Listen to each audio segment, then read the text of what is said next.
Hello everyone, welcome to High Tech Study Plus. Today we are going to start the chapter The Fundamental Unit of Life. So let us start this chapter with discovery of cell. Once Robert Hooke, while examining a thin slice of cork, saw that it resembled the structure of honeycomb consisting of many little compartments. He called those compartments cells. Cell is the Latin word for a little room. This was a great incident in the history of science. Now, when we observe an onion peel under microscope, we can see the basic building units of the onion bulb, and these are also the cells. A cell can independently perform all necessary activities to sustain life, hence cell is the basic unit of life. Now, cells are of two types, that is the plant cells and the animal cells. The shape and size of cells are related to the specific functions they perform.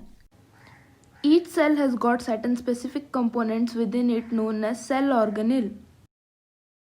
Each kind of cell organelle performs different functions. The cell is able to live and perform all its function because of these organelles. Now we'll study about the structural organization of a cell. First, going to the plasma membrane. It is the outermost covering of the cell that separates the contents of the cell from the external environment. The plasma membrane also allows the entry of specific materials in and out of the cell. That is, the plasma membrane is selectively permeable. The substance moves across the cell membrane by the process of diffusion and osmosis. Now we will study about what is diffusion and what is osmosis.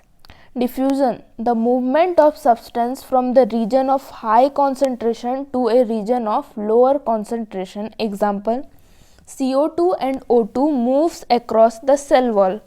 Substance like CO2 accumulates in high concentration inside the cell, and in the cell's external environment, the concentration of CO2 is low as compared to that inside the cell.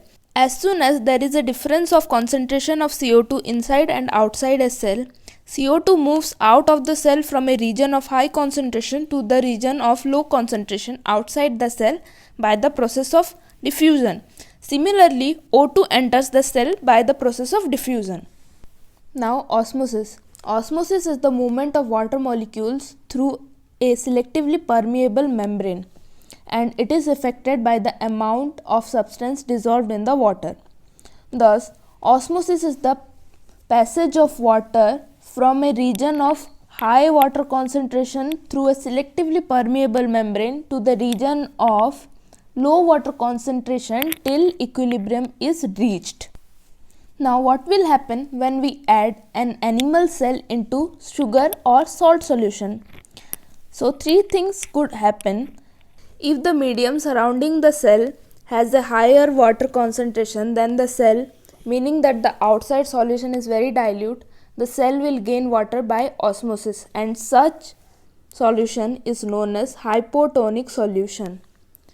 Then, if the medium has exactly the same water concentration as the cell, there will be no net movement of water across the cell membrane, and such solution is called isotonic solution.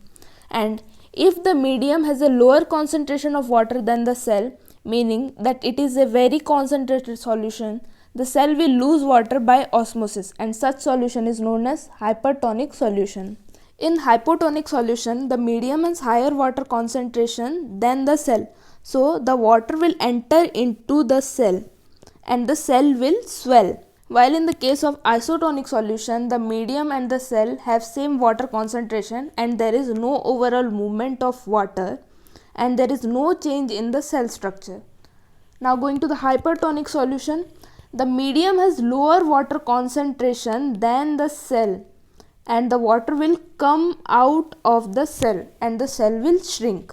Now taking the example of raisins, when we add dried raisins into a cup of water, what will happen? It will swell up and water will go inside it, because the concentration of water inside the cell of the raisin is less than that of the concentration of water outside in its environment. The absorption of water by roots is also an example of osmosis. Thus, diffusion and osmosis both are important in exchange of gases and water in the life of a cell. Now, the plasma membrane is flexible and is made up of organic molecules called lipids and proteins. The flexibility of the cell membrane also enables the cell to engulf in food and other materials from its external environment. In the case of amoeba, this process is known as endocytosis. So, what is endocytosis? It is the process by which the amoeba engulfs the food and other materials from its external environment. And this is due to the flexibility of the cell membrane. Now, going to the cell wall. Plant cells have another rigid outer covering called cell wall. So the cell wall is only present in the plant cells and it lies outside the plasma membrane. It is rigid and mainly composed of cellulose. When a plant cell loses water through osmosis, there is shrinkage or contraction of the contents of the cell away from the cell wall, and this phenomena is known as plasmolysis. Because of cell wall, such cells can withstand much greater changes in the surroundings. The cell wall also permits to withstand very dilute external media without bursting. Now going to the nucleus. The nucleus has a double layered covering called the nuclear membrane. The nuclear membrane has pores which allows the transfer of materials from inside the nucleus to its outside, that is to the cytoplasm. It contains chromosome. The nucleus, it contains chromosome which are visible as rod structure only when the cell is about to divide. So now what are chromosomes?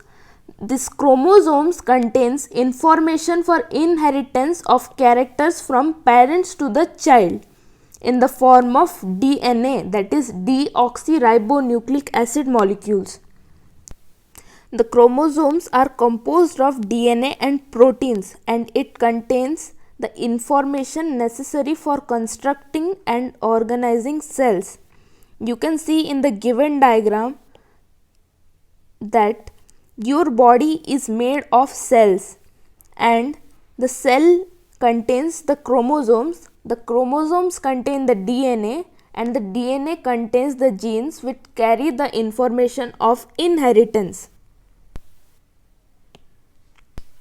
In the second diagram, you can see the cell contains the nucleus contains the chromosomes and the chromosomes contains the DNA. The nucleus plays a central role in the cellular reproduction, the process by which a single cell divides to form two new cells. In organisms like bacteria, the nuclear region of the cell may be poorly defined due to the absence of nuclear membrane. So, the nuclear membrane may be absent in the bacteria. Organisms whose cell lack nuclear membrane are called prokaryotes. Pro means primary or primitive, karyotes means karyon or nucleus. That is, they lack nuclear membrane. Whereas the cells having nuclear membrane are called eukaryotes. Eu means true and karyotes means nucleus, that is they have true nuclear membrane. Thank you for watching this video. We will continue the chapter in part 2 of our video. For more videos, do like, share and subscribe our channel. Thank you and bye.